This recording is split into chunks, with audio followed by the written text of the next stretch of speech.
guys, welcome to the review show. My name's Austin. Talk to Me is a new A24 movie that is starring Sophie Wilde. And a group of friends discovers how to conjure spirits by using an emboldened hand. They become hooked on the new thrill until one of them unleashes terrifying supernatural forces. I love A24. I think they're probably the best independent studio working to this day. They're considered as an independent studio, I guess, like a higher budget, more budget studio more than an independent studio. But they put out really great stuff. Like X is really I like. Even there was even a film that came out. I don't know why I'm forgetting. It's a sequel to X. What is that called? Pearl. I don't know why I was forgetting the name of it, but those two were really good. But from most of what I've seen, they put out great stuff and also put out terrible stuff like Men. That was a terrible horror film. I didn't like that at all. But I wasn't really too sure about this movie when I first saw the trailer. But when I also figured out that it was an A24 movie, I was like, okay, that makes me feel a little bit better about going into it.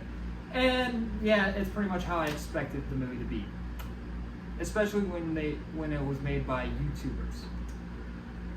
Now, is this a terrible movie? No, it's not. There is really good elements into the film. There is good atmosphere parts in the movie.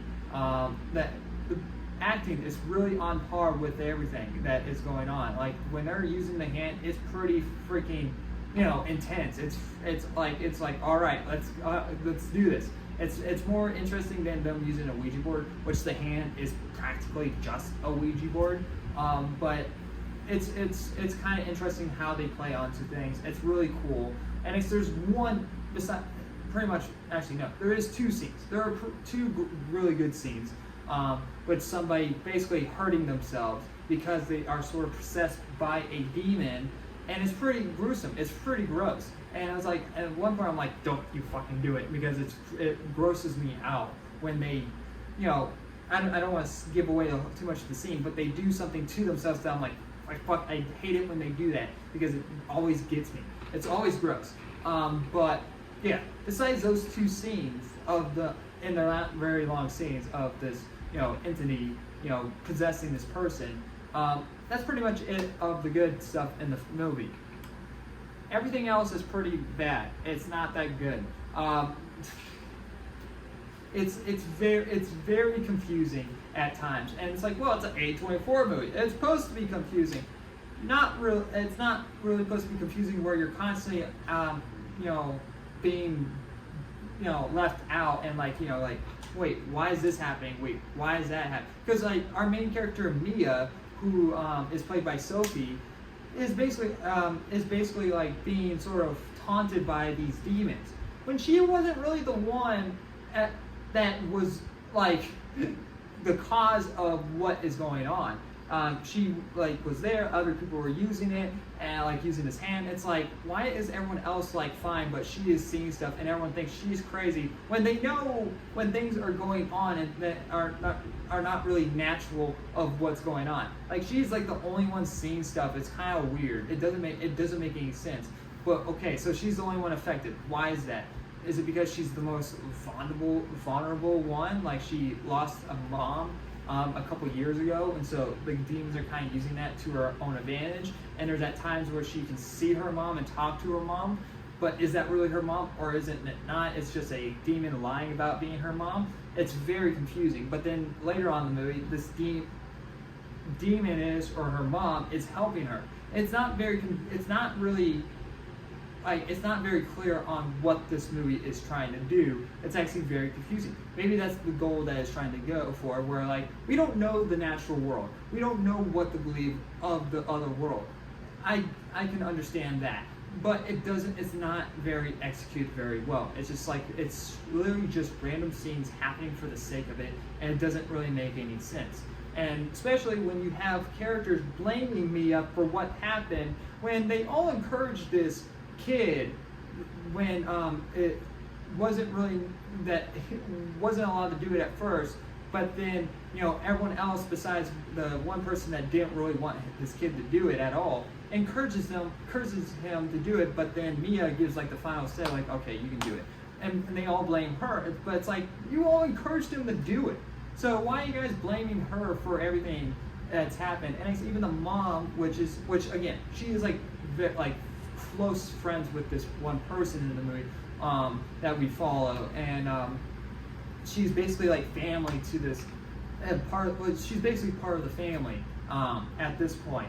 And the mom blames her for like everything that's happened as well. It's like, wait, you weren't even there. Why are you blaming? It's like, she's like, it's your fault, isn't it? It's like, why is it my fault? And she goes on a rant like, well, I knew that you did drugs and all of that, you junkie. It's like, wait, what?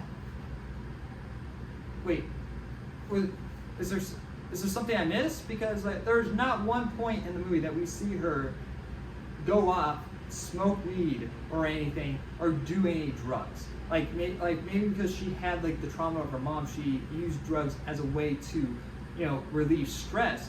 That's something that probably happened, maybe, but the movie never set it up or showed that she had an addiction problem. Like if there was a point in the movie where a lot of stuff's going on and she's feeling the stress and she starts smoking something, like weed or whatever, then yes, that would make sense to blame blame her for no reason either way, but to blame her for being a junkie. It doesn't make any sense because we don't see her be a junkie at all. We don't see her with this addiction problem. And so it just comes off the mom being an asshole, and later when she sort of forgives her, it's like, no, fuck you, you prick, blaming me for something that happened that isn't really my fault at all. Like there's a lot of dumb stuff like that in this movie, and also characters not experiencing everything that's happening as our main character experienced these certain things when she isn't the only one that uses stuff, that use the hand. But I'm going off that maybe because she's more vulnerable and she's dealing with the loss of her mom or something. But that's all I can connect with my mind. But the movie doesn't explain anything. It's just like, here, figure it out for yourself. Like, I understand, like, having your audience like figure things out on their own, but you have to be like, explain certain things and like, say these certain things. You don't have to hold our hand throughout the way, but you have to give us like the knowledge, like, oh, okay, I got it, cool, interesting. And it's the way the movie ends. It's like, wait, what? Okay, this is weird. This doesn't make any sense. But yeah, that's this is just a wild fucking movie that doesn't make any sense, and a lot of people are going to enjoy it because there's like they're going to find this movie very scary off those two scenes, and they're only going to talk about those two scenes. If you ask them anything else besides those two scenes, they're not going to know what is actually good about the movie. If they like, well, so what's so good about our characters? Oh, I don't know. Oh, what made the movie scary? Oh, these two scenes. Okay, that's it? Just like 5-minute scenes that made the whole hour-and-a-half movie scary? Oh, okay, so that's the reason why it's so great. Oh, good. All right, cool.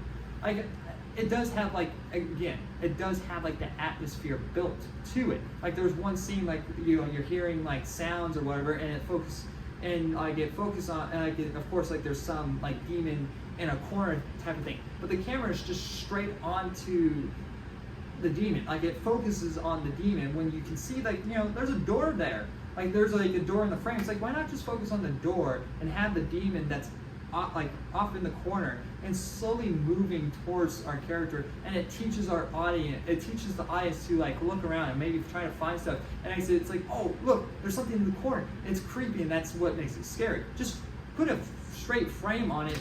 That's just boring. There's nothing interesting to doing that. Like the one thing that you learn in film making or any photography thing is that you don't have like you don't have anything centered. You don't have your camera centered. You always have it like only in the corners for like if you have a character talking, if you want to have it centered, that's fine. But you never actually. But when you're trying to build up tension or whatever, you always have it somewhere else to build that suspense, to build that tension. If you just show it and it's like, oh, it's right there. There's nothing to be scared of. And so, yeah, I mean, people are gonna be like, well, it's YouTubers. It's their first movie, so give them a break. They made all the Ronald Donald stuff. It's like, yes, the Ronald Donald stuff is entertaining and it's pretty intense and scary. But those are YouTube videos. It's not the. I'm not gonna bypass a YouTube video the same way I'm gonna bypass a movie. They're not the same. I'm not gonna look at them the same way. It's not how that works. I'm gonna give Talk to Me a D+. There is a couple of good scenes and a couple of great atmosphere elements, and I can see what they were going for, but unfortunately it just does not work. It really falls flat and very forgettable. But anyway, thank you for watching, and like always, I'll see you guys in the next review. Bye guys.